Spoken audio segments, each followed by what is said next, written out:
Hello my dear students, welcome back to the channel. This is Khushi and आज हम करने वाले हैं चैप्टर 1 की एक्सरसाइजेस। इस चैप्टर की एक्सप्लेनेशन ऑलरेडी चैनल पर आ चुकी है, तो जिन्होंने भी एक्सप्लेनेशन वीडियो नहीं देखा है, first go and see that video. Chapter को अच्छे से समझो एंड देन मेरे साथ यहाँ पे आके एक्सरसाइजेस करेंगे, ठीक है। So without any delay let's start. हमारा first question in the exercises is fill in the blanks, right? So plastic is dash as it cannot be broken down into simpler substances in nature. Plastic क्या है? Because वो हम उसे break नहीं कर सकते हैं, राइट? छोटे छोटे सब्सटेंसेज में ब्रेक डाउन नहीं कर सकते, इसीलिए प्लास्टिक को हम बोलते हैं नॉन बायोडिग्रेडेबल। तो आंसर्स मैं आपको यहाँ पर वर्ड डॉक्स में शो कर रही हूँ, यहाँ से आप आराम से नोट डाउन कर सकते हैं एंड विदाउट स्पेलिंग मिस्टेक्स अपने नोटबुक में या बुक में नोट कर लीजिए। ओके, नेक्स्ट क्वेश्चन पे जाते हैं। We must say no to dash and use dash और डैश। हमें किसको नो बोलना है एंड क्या यूज करना है? So the answer is no. हमें किसको बोलना है? प्लास्टिक को। एंड हमें क्या यूज करना है? पेपर और क्लोथ्स यूज करना है। थर्ड देखते हैं। The flowers of the dash Bloom with sunrise and close after sunset. किसके फ्लावर्स सनराइज के साथ ब्लूम करते हैं एंड सनसेट के साथ क्लोज डाउन हो जाते हैं? So the answer is ipomoea. Next we come to dash and dash are among the animals found only in cold regions. कौन से एनिमल्स हैं जो कोल्ड रीजन्स में फाउंड होते हैं? So the answer is one is polar bears and the second one is penguins. Next देखते हैं। Dash and dash processes help in balancing of carbon dioxide and oxygen in the atmosphere. कौन सा process carbon dioxide and oxygen के balance को maintain करता है atmosphere में? So the first process is respiration and second one is photosynthesis. मैं अभी आपको आंसर्स में कुछ समझा नहीं रही हूँ बिकॉज मैंने चैप्टर आपको पूरे अच्छे से डिटेल में समझा रखा है। तो पहले जिसको भी थोड़ा बहुत डाउट है या चैप्टर नहीं समझ आया है, go and see the explanation video, ठीक है। आगे बढ़ते हैं नेक्स्ट क्वेश्चन की तरफ। हमारा सेकेंड क्वेश्चन है राइट ट्रू और false for the following statements. First statement है herbivores can prepare their own food. क्या हर्बीवोर अपना खाना खुद बना सकते हैं? The answer is false. Second one, fungi and bacteria are organisms that can be easily seen by the human eye by itself. तो fungi and bacteria क्या हम उसे human eye से देख सकते हैं? अपने जो हमारा eye है उससे देख सकते हैं इन्हें? So the answer is false. नहीं देख सकते आप अपने naked eye से, आपको help चाहिए होगा for microscope, right? Next one is the sunflower faces the east in the morning. Sunflower क्या ईस्ट की तरफ देखता है मॉर्निंग में? So the answer is true. इसका नाम ही क्या है? सनफ्लावर। एंड ये किसको फेस करता है? सन को फेस करता है। एंड सन कहाँ से आता है मॉर्निंग में? ईस्ट में। Next is camels do not have sweat glands. क्या कैमल्स में स्वेट ग्लैंड्स नहीं होते? So the answer is true, नहीं होते। Next one is soil is an important biotic component of our environment. क्या सॉइल हमारे एनवायरमेंट का बायोटिक कॉम्पोनेंट है? बायोटिक का मतलब होता है लिविंग, लिविंग नहीं है ना सॉइल। ए बायोटिक कॉम्पोनेंट है, तो इसका आंसर फॉल्स हो जाएगा बिकॉज बायोटिक नहीं है, ए बायोटिक कॉम्पोनेंट है, नॉन लिविंग है सॉइल। नेक्स्ट क्वेश्चन पे जाते हैं। Tick the correct option. First one is biotic environment includes. तो बायोटिक एनवायरमेंट क्या क्या इंक्लूड करता है? So the correct answer is producers, consumers as well as decomposers. So the option number one, which one it will be? The fourth one, right? Producers, consumers as well as decomposers हमारे होते हैं biotic environment में, ठीक है। Next question है the group of organisms which use light for making food are called. कौन से organisms है जो लाइट को यूज करके फूड बनाते हैं? So the answer is autotrophs. Autotrophs क्या है? सनलाइट की एनर्जी को यूज करके फूड बनाते हैं। So the correct option is option number 1। Next देखते हैं। Decomposers include. डीकम्पोजर्स क्या इंक्लूड करते हैं? तो bacteria as well as fungi. So the correct option will be option number 3। Decomposers में बैक्टीरिया और फंगाई होते हैं।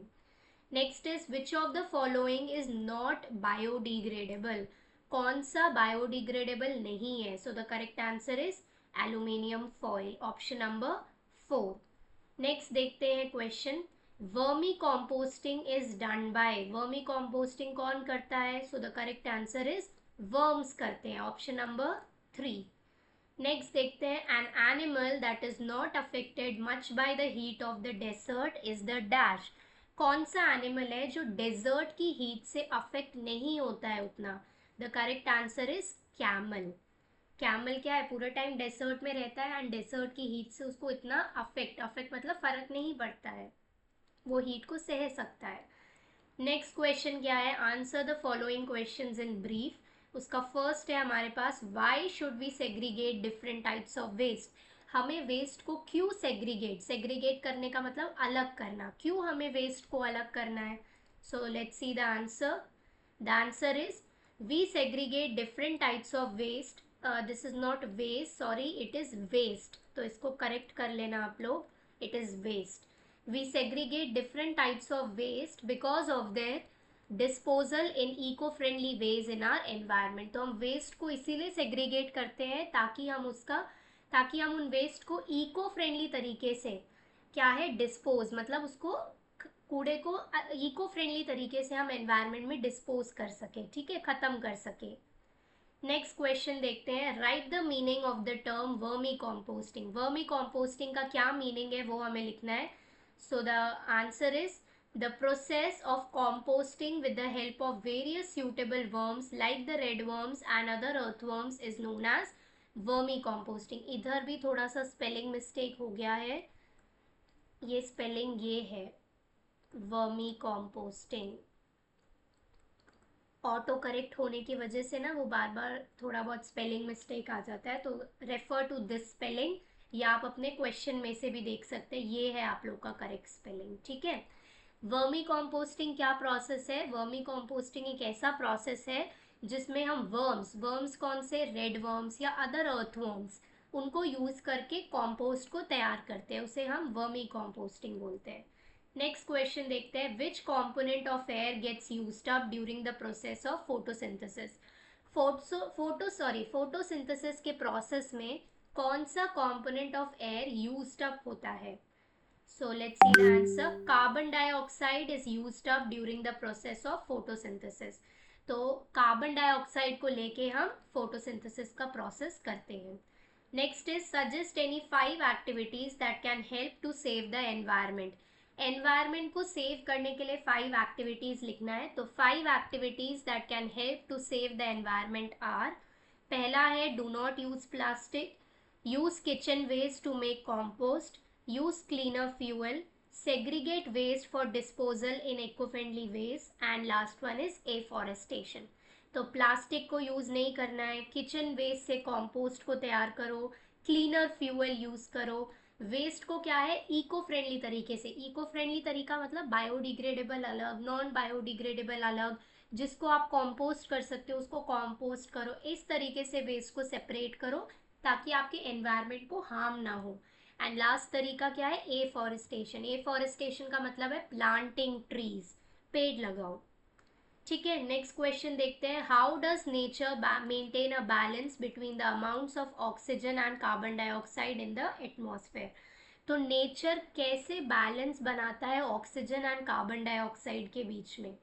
सो let's see the answer, nature maintains a balance between the amounts of oxygen and carbon dioxide in the atmosphere by the two processes, that is breathing and photosynthesis। तो nature आपका oxygen and carbon dioxide के बीच में जो balance है वो किसके help से बनाता है? 2 प्रोसेस के हेल्प से बनाता है, जो है एक है आपका ब्रीदिंग एंड दूसरा है फोटोसिंथेसिस। तो ये थे हमारे शॉर्ट क्वेश्चन आंसर्स। आई होप आप लोगों ने अच्छे से नोट डाउन कर लिए होंगे, वीडियो को पॉज करके आप लोग नोट डाउन इजीली कर सकते हैं। नेक्स्ट हम आते हैं आंसर द फॉलोइंग क्वेश्चन का first one, distinguish between autotrophs and heterotrophs. इनके बीच में आपको डिफरेंशिएट करना है, तो देखते हैं इसका आंसर। सबसे पहले है ऑटोट्रॉफ्स। ऑटोट्रॉफ्स क्या है? The green plants which prepare their own food और ग्लूकोज आर कॉल्ड प्रोड्यूसर्स और ऑटोट्रॉफ्स।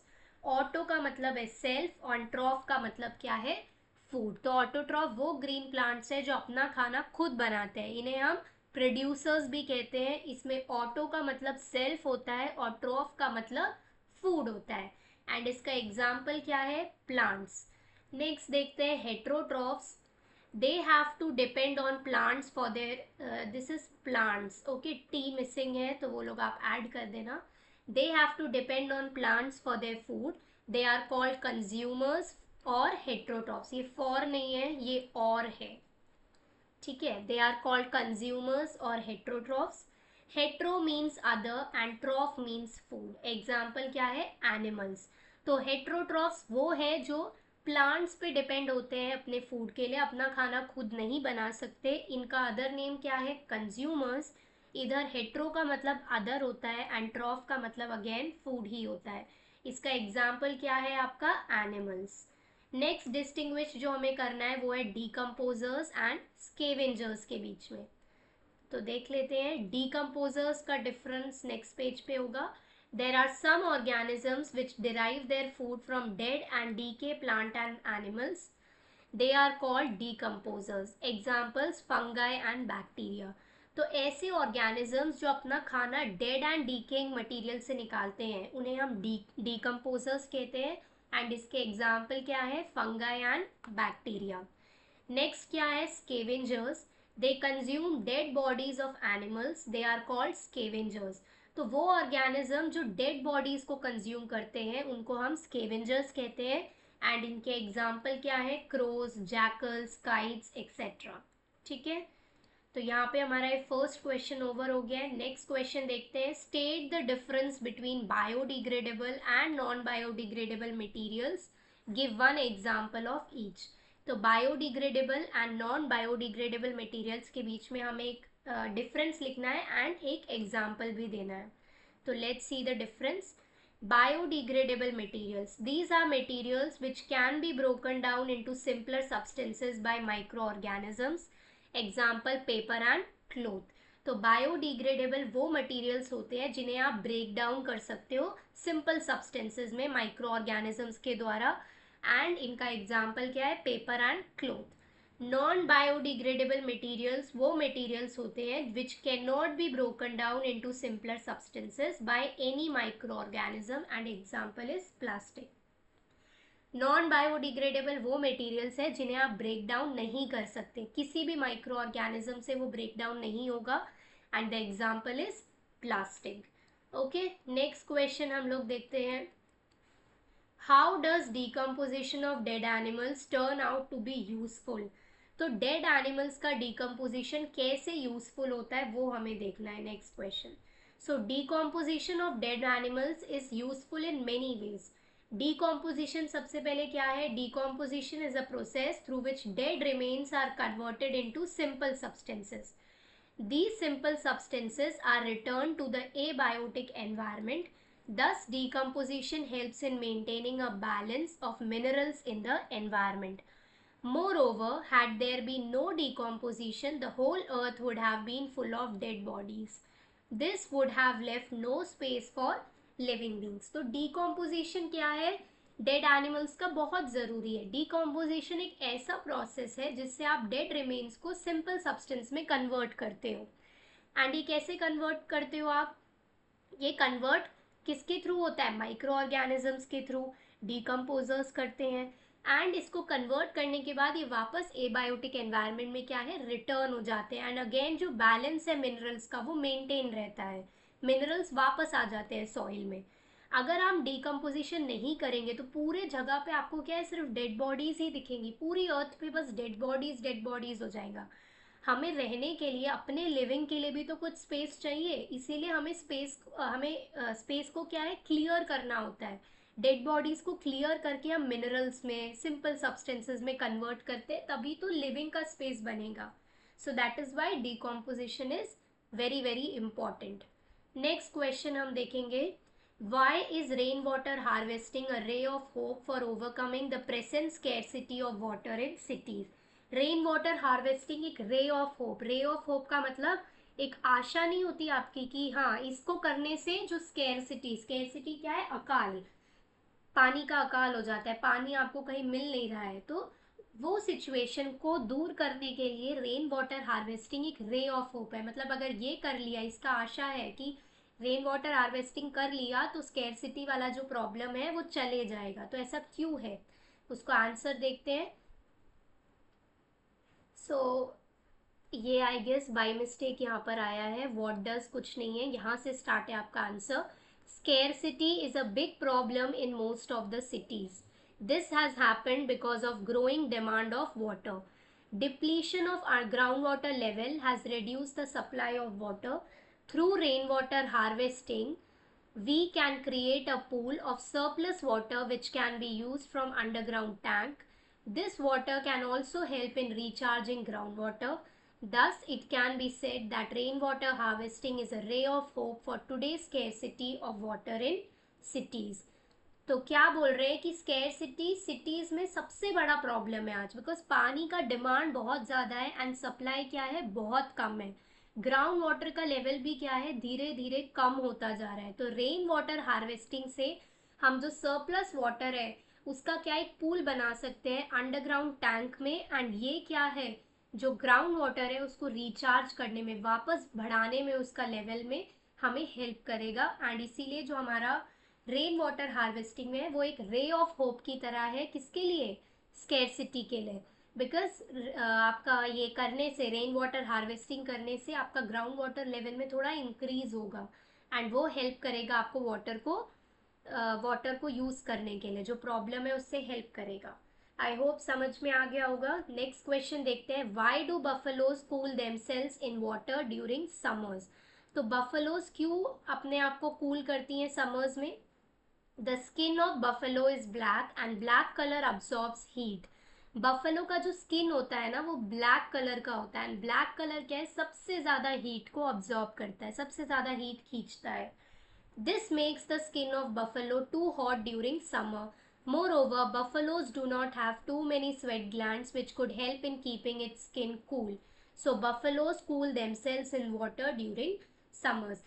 तो बफलो का जो स्किन है वो ब्लैक कलर का है एंड ब्लैक कलर क्या है, हीट को अब्सॉर्ब करता है। इसीलिए समर में बफलोज को क्या है, बहुत गर्मी लगती है एंड उनके पास कोई स्वेट ग्लैंड्स नहीं है जो उनको कूल रखे, ठंडा रखे। तो उनको बहुत गर्मी लगती है, इसलिए उन्हें खुद ही पानी के हेल्प में, पानी या तो वो पूल में चले जाती हैं, पॉन्ड में चले जाती है, रिवर में बैठ जाती है, ऐसे जो जहाँ जहाँ उनको पानी मिलता है वो उधर जाके बैठ जाती है ताकि उनकी बॉडी क्या है, कूल डाउन हो, थोड़ा ठंडा लगे उनको। नेक्स्ट जो क्वेश्चन है वो हमारा डायग्राम बेस्ड क्वेश्चन है। Draw a diagram that shows the relationship between the biotic and the abiotic components of the environment.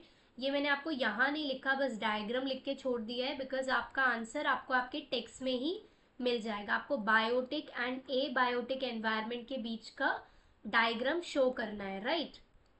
तो वो आपके टेक्स्ट में ही आपके पास ये रहा। तो this diagram you have to draw inter relationship among different components of the environment. तो page number 10 पे आपको ये जो बुक में डायग्राम है ये आप लोग ड्रॉ करेंगे to show the relationship between biotic and abiotic environment. I hope आप लोग को सब कुछ क्लियर हो गया है, राइट। ये चैप्टर हमने पूरा अच्छे से पढ़ लिया है, ये चैप्टर यहाँ पे कंप्लीट होता है। सेकेंड चैप्टर की भी एक्सप्लेनेशन क्या है चैनल पे ऑलरेडी आ चुकी है, तो go and see the explanation of that chapter. Second chapter के एक्सरसाइजेज मैं आज ही अपलोड कर दूंगी, तो आफ्टर स्टडिंग द चैप्टर आप लोग एक्सरसाइजेज कर सकते हैं, राइट। वीडियो अपने फ्रेंड्स तक भी शेयर करो ताकि वो लोग भी अपना काम अच्छे तरीके से कंप्लीट कर ले। आपको सब कुछ समझ आया तो वीडियो को लाइक करना, चैनल को सब्सक्राइब करो, बिकॉज यहाँ पर आपको मैथ, साइंस, एसएसटी सबके सॉल्यूशंस मिलेंगे, सबकी एक्सप्लेनेशन मिलेगी, right. So subscribe the channel ताकि आपको सारे वीडियोस मिले। So till then take care, bye.